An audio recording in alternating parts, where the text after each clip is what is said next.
70만 명에 육박하고 사망자도 4만 명이 육박하다고 그렇게 보고가 되고 있고요. 중국을 살펴보니까 금년 1분기 경제 성장률이 마이너스 6.8%라고 그렇게 보도가 되었습니다. 전분기 6.0%보다 무려 12포인트 이상 급락했다는 그런 보도가 나왔습니다. 문화 대혁명이 끝난 1976년 이후에 무려 44년 만에 가장 낮은 수치라고 합니다. 전 세계 경제도 마찬가지죠. 마이너스 성장을 보여주고 있다고 말하고 그렇게 될 것이라고 예고하고 있습니다. 신종 코로나 바이러스로 인하여 전 세계 생활의 근간이 뿌리째 흔들리고 있는 것이죠. 21세기를 시작한 지 벌써 20년이나 흘렀는데 신종 코로나 바이러스로 전 세계가 고통을 겪고 있습니다. 과학 문명이 어느 때보다 발전했고 또 의료 기술이나 또 시설이 어느 때보다 최첨단을 걷고 있음에도 불구하고 눈에 보이지 않는 미세한 바이러스가 인류 전체를 위협하는 이 현실 속에서 많은 사람들이 큰 충격을 받고 있습니다. 이런 현실 속에서 우리는 다시 이전의 삶으로 되돌아갈 수 있을까? 그런 염려를 하고 있는 것이 사실입니다. 무너진 삶의 기반이 다시 예전처럼 회복될 수 있을까? 아마 그렇게 되지 않을 수 있을 것이다. 이런 말들을 많이 하고 있죠. 하지만 오늘 우리는 하나님의 말씀을 통해서 하나님은 회복하시는 분이시다라는 것을 다시 한번 생각하고 그 하나님으로 말미암아 우리의 삶이 회복될 것을 소망 가운데 바라보아야 할 줄로 믿습니다. 신종 코로나 바이러스로 말미암아 사람들이 교회를 오는 것을 꺼려하고 또 교회를 가는 것을 매우 못마땅하게 여깁니다. 교회가 다시 회복할 수 있을까? 우리 성도들의 믿음이 예배의 삶이 예전처럼 다시 회복할 수 있을까 하는 걱정을 하고 있습니다. 그럼에도 불구하고 오늘 우리 하나님의 말씀을 통하여 하나님께서 회복시켜 주실 것이다. 우리는 이 믿음을 가져야 될 줄로 믿습니다. 많은 사람들이 삶 속에서 어려움을 겪고 또 삶이 무너지는 경험들을 많이 하게 되는데요. 하나님은 어떤 분이신가? 하나님은 우리의 삶을 회복하시는 하나님이시다. 하나님으로 말미암아 무너진 삶이 회복이 되고 하나님의 은혜로 말미암아 우리의 삶의 많은 문제들이 회복이 될 수 있다는 것을 우리는 지금까지의 삶을 통해서 많이 경험해 왔습니다. 미래의 삶이 어떻게 될까? 사실 불안하고 염려가 되지만 회복하시는 하나님이 우리 가운데 계시기 때문에 반드시 하나님께서 회복시켜 주실 것이다. 우리는 그런 믿음을 가지고 앞으로 나아가야 될 줄로 믿습니다.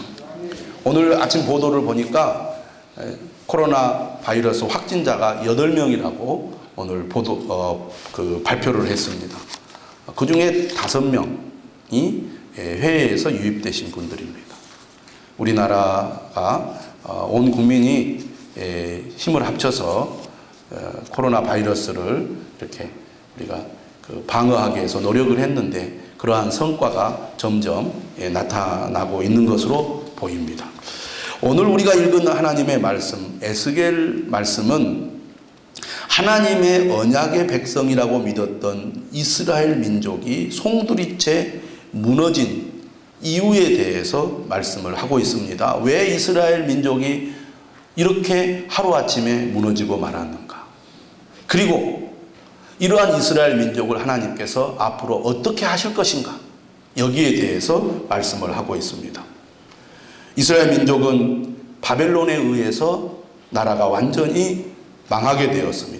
성벽은 허물어지고 성전은 무너지고 말았습니다. 땅과 경작지가 폐허가 되어서 황무지가 되고 말았습니다. 수많은 사람이 죽었습니다. 뿔뿔이 흩어졌습니다. 또 많은 사람들이 포로로 잡혀가고 말았습니다. 이러한 가나안 땅을 하나님께서 오늘 회복시켜 주시겠다고 약속하고 있습니다. 오늘 말씀을 보면 왜 이스라엘 민족이 멸망했는지 오늘 본문 18절 19절은 이렇게 말합니다.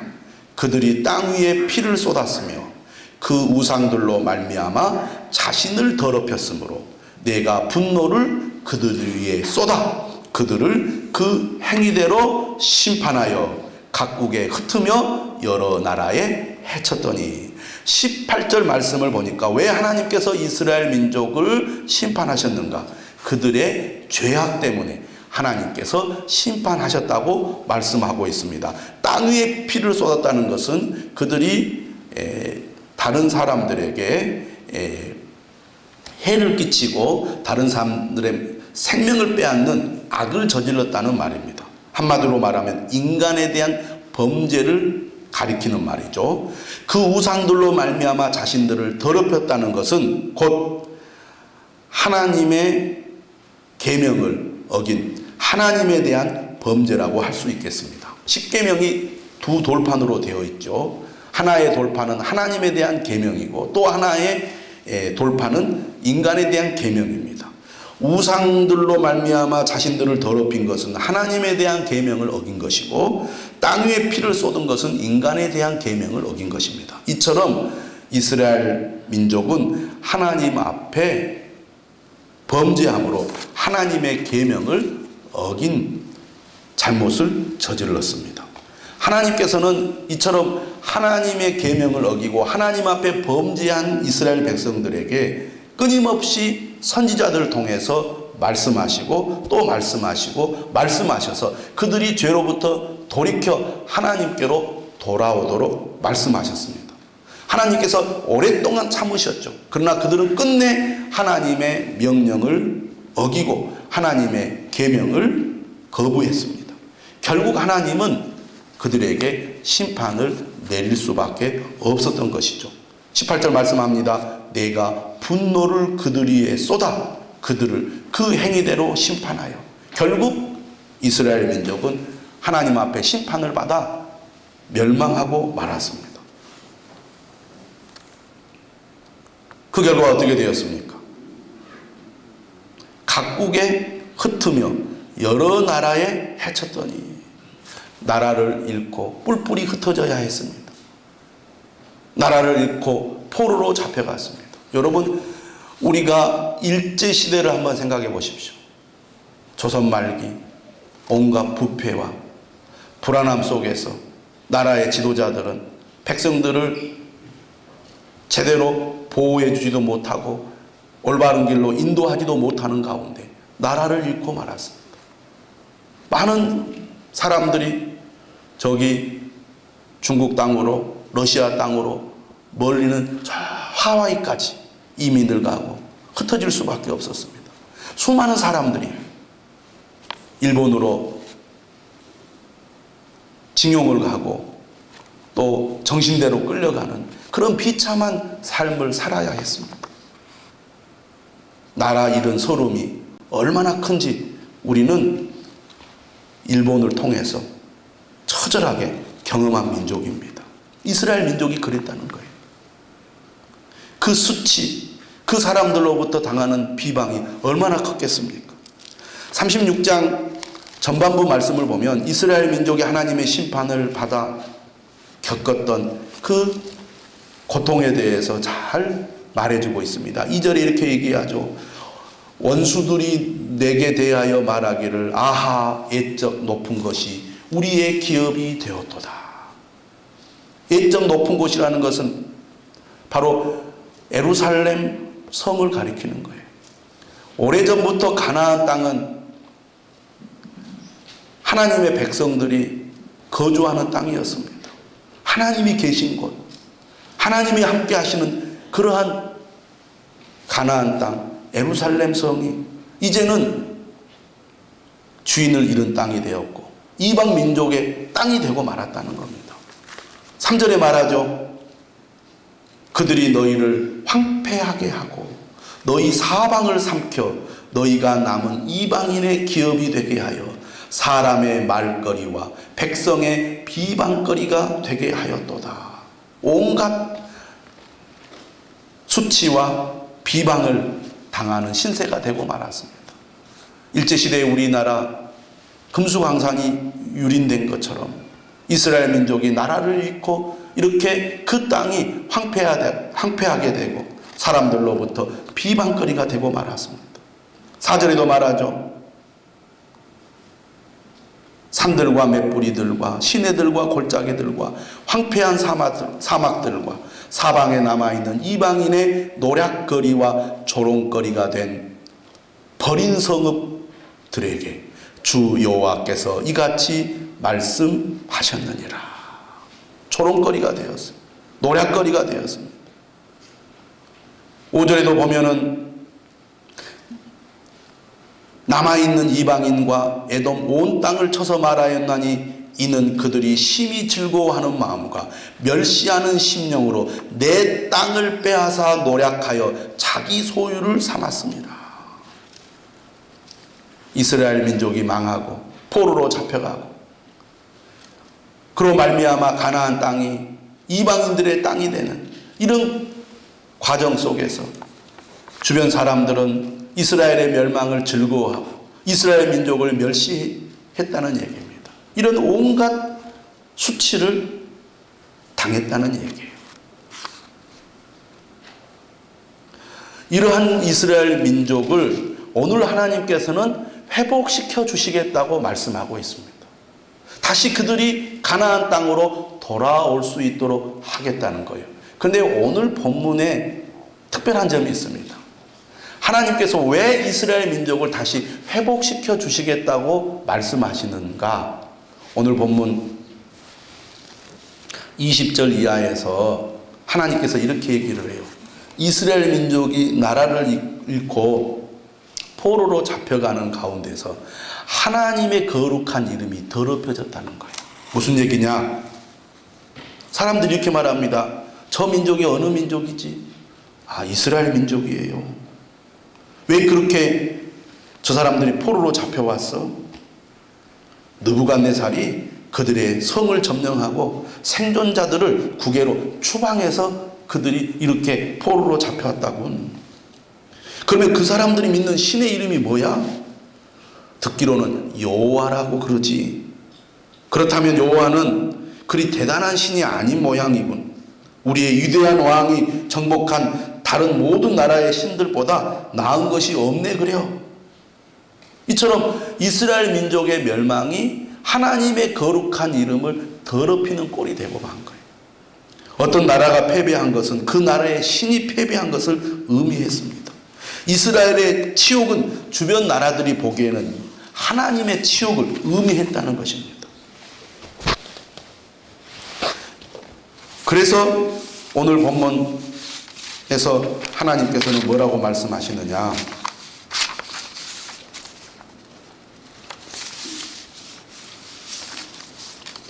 하나님의 거룩한 이름을 다시 되찾기 위해서, 다시 말하면 이스라엘 민족을 회복시키려는 하나님의 이유는 하나님 자신의 이름을 위하여, 하나님 자신을 위하여 이스라엘 민족을 회복시켜 주시겠다는 거예요.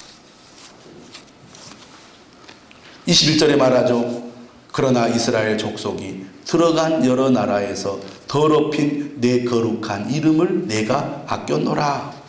22절도 말합니다. 이스라엘 족속아, 내가 이렇게 행함은 너희를 위함이 아니요 너희가 들어간 그 여러 나라에서 더럽힌 나의 거룩한 이름을 위함이라. 내가 이렇게 행함은 너희를 위함이 아니다. 이게 무슨 얘기입니까? 이스라엘 민족이 다시 예루살렘과 유다로 돌아오고 그들이 회복되는 것은 그들이 어떤 자격을 갖추어서가 아니라는 것입니다. 그들이 회복될 만한 어떤 자격과 조건을 갖추었기 때문에 하나님께서 이스라엘 민족을 회복시키는 것이 아니라 내 거룩한 이름, 너희들로 말미암아 여러 나라에서 더럽힌 나의 거룩한 이름을 위하여 내가 너희들을 회복시키겠다는 거예요. 하나님의 명예를 되찾기 위해서 너희들을 회복하겠다는 것입니다. 이 말은 이스라엘 민족은 회복을 받을 만한 자격이 전혀 없다는 거예요. 그들이 회복되는 것은 전적으로 하나님의 은혜라는 것입니다. 여러분, 우리가 예수 그리스도를 믿고 구원을 받아서 하나님의 은혜 아래 거할 때 우리가 깨닫는 것이 뭡니까? 나는 자격이 없습니다. 나는 구원받을 만한 자격이 아무것도 없습니다. 그런데 왜 나를 하나님 선택하셨나요? 왜 나를 불러주셨나요? 왜 나를 하나님 구원해 주시나요? 전적으로 이것은 하나님의 은혜라는 것입니다. 하나님의 구원은 하나님이 어떤 분이시라는 것을 드러내는 거예요. 하나님은 긍휼의 하나님이시구나. 하나님은 사랑의 하나님이시구나. 하나님의 성품, 그 하나님의 거룩한 이름을 위하여 우리를 택하시고 부르시고 구원해 주시는구나 하는 것을 우리가 깨닫게 되는 것입니다. 하나님은 자신을 위하여, 하나님의 명예를 위하여, 하나님의 이름을 더럽힌 저 이스라엘 민족을 다시 회복해 주시겠다고 약속하고 있습니다. 오늘 말씀을 보면 하나님께서 이스라엘 민족을 회복하실 때 이런 표현을 쓰세요. 24절을 보십시오. 다 같이 한번 읽어보겠습니다. 시작. 내가 너희를 여러 나라 가운데서 인도하여 내고 여러 민족 가운데서 모아 데리고 고국 땅에 들어가서 24절 이하의 말씀을 보면 하나님께서 어떻게 회복하실지, 또 회복하기 위해서 하나님께서 무엇을 하실지에 대해서 말씀하시는데, 내용을 살펴보면 하나님이 주도권을 가지고 이스라엘 민족을 회복시키겠다고 말씀하는 것을 알 수가 있습니다. 내가 무엇을 할 것이며, 문장이 그런 구조로 되어 있어요. 하나님이 주도권을 가지고 이스라엘 민족을 회복시켜 주겠다는 것입니다. 오늘 본문을 보면 너희들이 이렇게 하라, 그러면 내가 회복시켜 주실 것이다, 이런 구조로 되어 있지 않습니다. 내가 너희들을 일방적으로 주도권을 가지고 너희들을 회복시켜 주실 것이다 라고 말씀하고 있다는 거예요. 이걸 가리켜서 우리가 이렇게 표현할 수 있습니다. 주권적인 은혜. 다시 말하면 이스라엘 민족이 자격이 있어서 어떤 조건을 갖추었기 때문에 하나님께서 이스라엘 민족을 회복시켜 주시는 것이 아니라 하나님께서 주권적인 은혜로 아무 공로 없이 자격이 없음에도 불구하고 이스라엘 민족을 회복시켜 주시겠다는 것이 오늘 하나님의 말씀의 내용입니다. 내가 너희를 여러 민족 가운데에서 인도하여 내고 여러 민족 가운데서 모아 데리고 고국 땅에 들어가서, 그러면 하나님께서 이스라엘 백성들을 회복하시는데 어떻게 회복하시느냐? 첫째는 오늘 25절에 보니까 정결하게 하심으로 회복시키겠다고 말씀하십니다. 지금 이스라엘 백성들은 땅 위에 삐를 쏟고 그 우상들로 말미암아 자신들을 더럽혔습니다. 이러한 더럽혀진 이스라엘 민족을 하나님께서 정결하게 하시겠다는 것입니다. 그 더러움을 하나님께서 깨끗하게 씻으시겠다는 거예요. 25절 보십시오. 맑은 물을 너희에게 뿌려서 너희로 정결하게 하되 곧 너희 모든 더러운 것에서와 모든 우상 숭배에서 너희를 정결하게 할 것이며, 거룩하신 하나님 앞에 죄인이 나아갈 수 있으려면 어떻게 해야 됩니까? 하나님께서 그들을 깨끗하게 해주셔야 됩니다. 죄를 하나님께서 사해 주실 때 우리가 하나님 앞에 나아갈 수가 있는 것이죠. 이스라엘 백성들은 짐승을 하나님 앞에 제물로 바쳐서 그들의 죄를 속죄했습니다.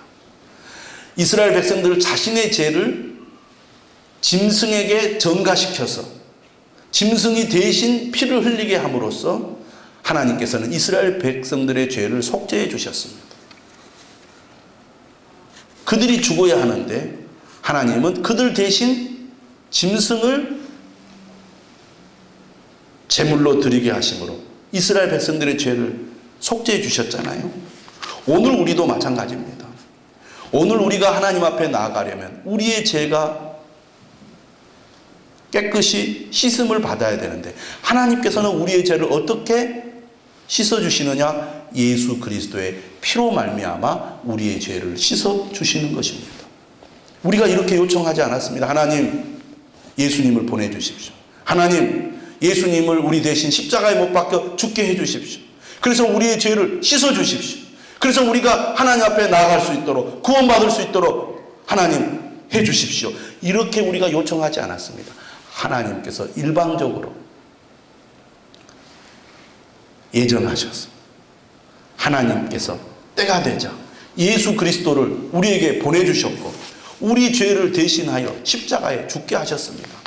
하나님께서 우리 죄를 깨끗하게 씻어주시기 위해서 예수 그리스도를 보내셔서 십자가에 못 박혀 죽게 하신 것 우리는 알지 못했습니다. 하나님께서 일방적으로 그러한 은혜를 베푸신 거예요. 오늘 이스라엘 백성들에게도 하나님 말씀하십니다. 맑은 물을 너희에게 뿌려서 너희를 정결하게 하겠다. 모든 더러운 것에서 모든 우상 숭배에서 너희를 정결하게 할 것이다. 하나님 앞에 나아가려면 죄인이 하나님 앞에 나아가려면 죄를 씻어야 됩니다. 죄로부터 깨끗함을 받아야 되는데 하나님께서 그렇게 해 주시겠다고 약속하고 있습니다. 오늘 우리도 예수 그리스도로 말미암아 하나님 앞에 나아가는 은혜를 입게 된 것입니다.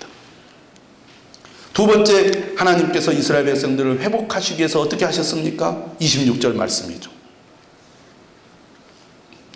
또 새 영을 너희 속에 두고 새 마음을 너희에게 주되 너희 육신에서 굳은 마음을 제거하고 부드러운 마음을 줄 것이며. 이스라엘 백성들이 하나님의 말씀을 계속해서 들었음에도 불구하고 그들이 하나님의 말씀을 순종하지 못한 이유가 어디에 있습니까? 그들의 마음이 굳어버렸기 때문입니다. 그들의 마음이 굳어버렸기 때문에 하나님의 말씀을 듣고도 그들은 어떻게 합니까? 하나님의 말씀에 반응을 보이지 않습니다. 오히려 하나님의 말씀을 거부하는 그런 모습을 보였습니다. 여러분, 사람들이 하나님의 말씀을 듣는다고 해서 많은 사람들이 내가 죄인입니다. 나는 정말 하나님의 은혜가 절실합니다. 하나님 나를 긍휼히 여겨주시고 하나님 나를 용서하여 주시고 하나님 나를 구원해 주십시오 라고 사람들이 다 그렇게 반응하면 얼마나 좋겠습니까? 그런데 그렇지 않다는 거예요. 우리가 사람들을 교회로 데리고 나와서 예수 믿게 하려고 노력을 합니다. 그러면 어떤 사람이 정말 전도하는 사람의 정성, 또 그 사람과의 인간관계, 인정 때문에 따라 나옵니다. 한 번만 나와보세요. 한 번만 나와보세요. 우리 교회에 와서 예배 한번 드려보세요. 말씀 한번 들어보세요. 하고 데리고 나왔는데 말씀을 들어도 은혜가 안 돼요. 마음에 와닿지가 않아요. 오히려 막 졸리기까지 합니다.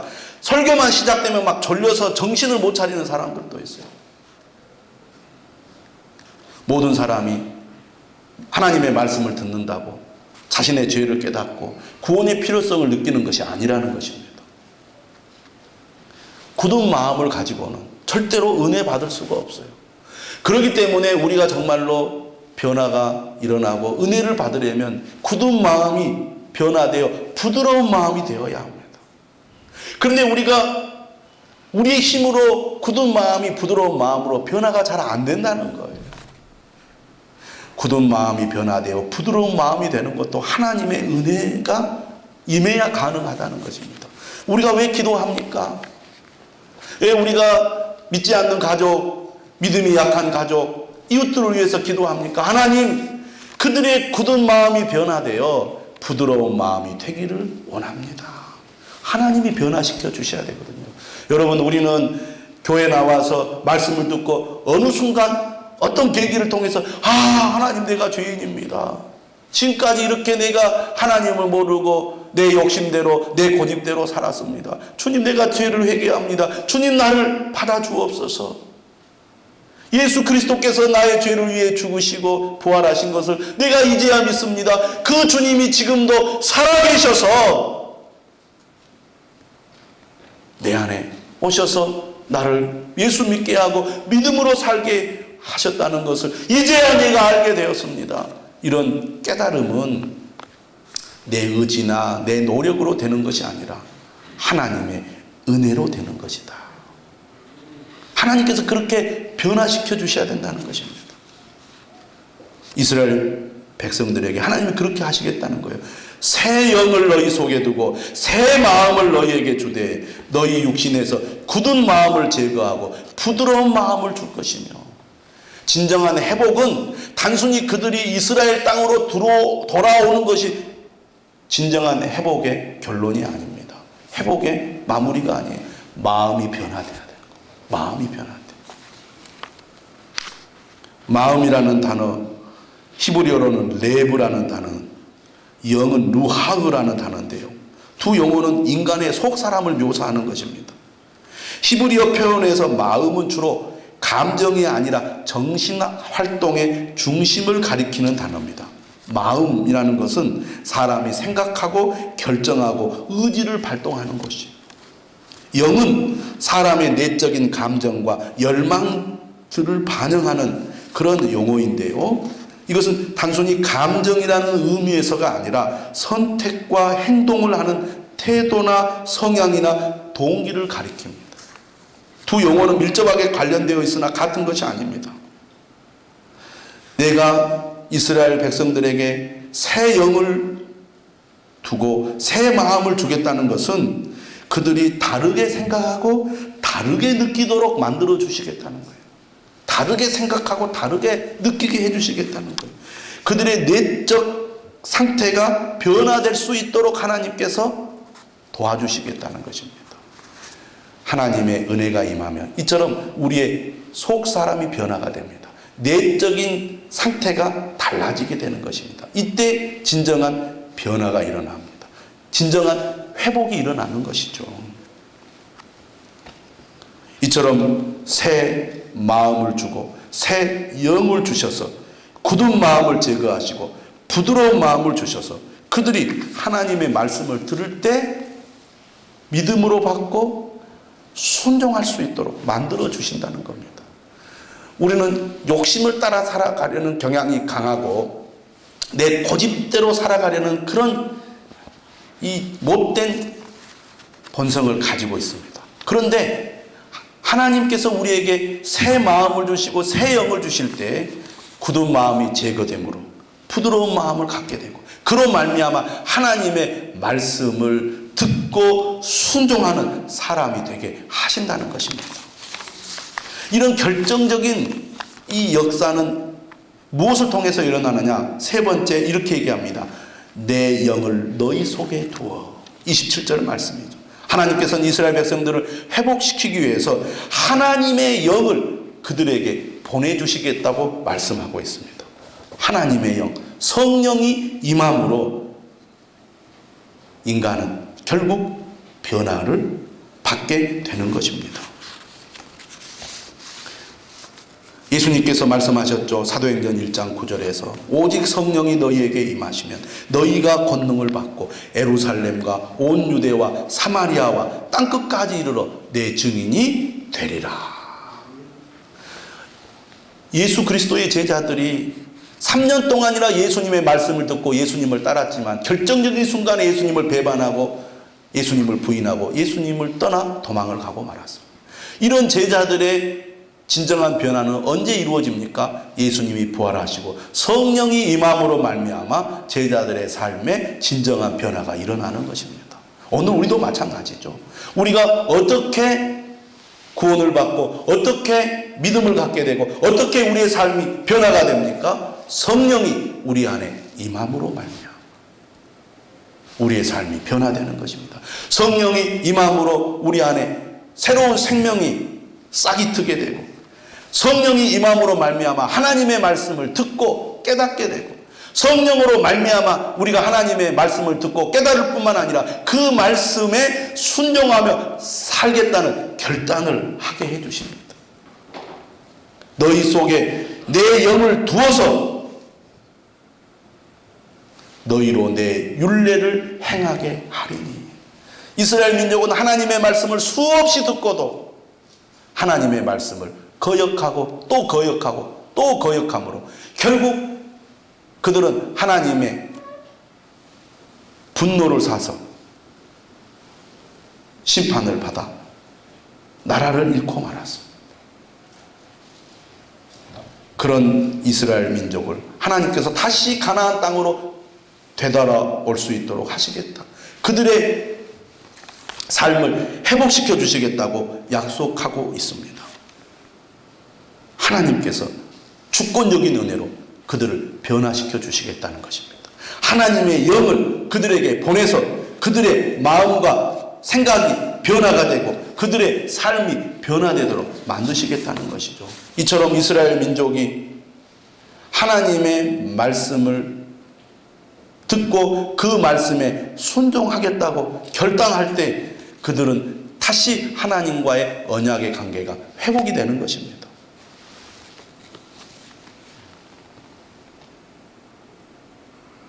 28절에 말씀하죠. 내가 너희 조상들에게 준 땅에서 너희가 거주하면서 내 백성이 되고 나는 너희 하나님이 되리라. 이처럼 하나님께서는 이스라엘 민족을 회복시켜 주셔서 다시 하나님과의 언약 관계가 성립되도록 하시겠다고 약속하고 있습니다. 하나님과의 언약의 관계가 다시 세워질 때 이스라엘 백성들의 삶에는 하나님의 복이 임하게 되는 것이죠. 29절에 보니까 곡식이 풍성하게 하고 30절에는 나무의 열매와 밭의 소산을 풍성하게 하시겠다고 약속하고 있습니다. 뿐만 아니라 이스라엘 백성들의 삶에는 어떤 변화가 일어납니까? 31절 너희 모든 죄악과 가증한 일로 말미암아 스스로 믿게 보리라. 하나님의 은혜가 임하니까 과거에 그들이 하나님 앞에 범죄하고 죄를 지었던 것들이 이제는 싫어지게 됐다 그 말입니다. 죄가 싫어져요. 죄를 미워하는 마음을 갖게 됩니다. 그리고 그들의 마음에 진정한 회개가 일어납니다. 32절 이스라엘 족속아 너희 행위로 말미암아 부끄러워하고 한탄할지어다. 내가 이렇게 과거에 하나님께 죄를 지었습니다. 은혜를 받고 변화가 일어나니까 진정한 회개가 일어나더라 그 말입니다. 그러한 이스라엘 백성들의 마음과 삶에 하나님이 복을 주시겠다고 약속을 하시죠. 33절 황폐한 것이 건축되게 하겠다고 말합니다. 34절 황폐한 땅이 장차 경작이 될 거라고 약속하고 있습니다. 35절 황폐한 땅을 에덴 동산 같이 되게 해 주시겠다고 약속합니다. 주민이 없는 가나안 땅 예루살렘 땅을 주민이 거주하는 땅이 되게 하시겠다고 약속하고 있습니다.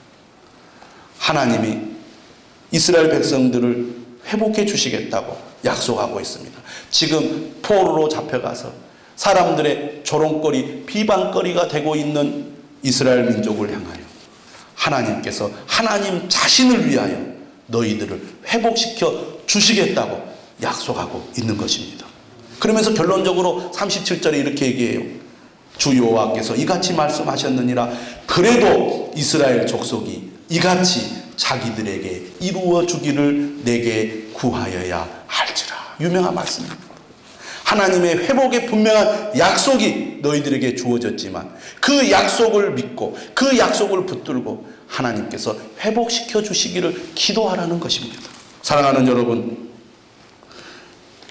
코로나 바이러스로부터 우리의 삶을 회복시켜 주실 것을 믿으시기를 바랍니다. 무너진 교회를 하나님께서 회복시켜 주실 것입니다. 무너진 우리의 믿음도 하나님께서 회복시켜 주실 것입니다. 우리의 삶 또한 하나님께서 회복시켜 주실 것을 믿으시기를 바랍니다. 하나님 자신을 위하여 하나님께서 회복시켜 주실 것입니다. 이 약속의 말씀을 우리가 굳게 붙들고 하나님께서 회복시켜 주시기를 기도하시는 저와 여러분들이 되시기를 주님의 이름으로 축원합니다. 우리 다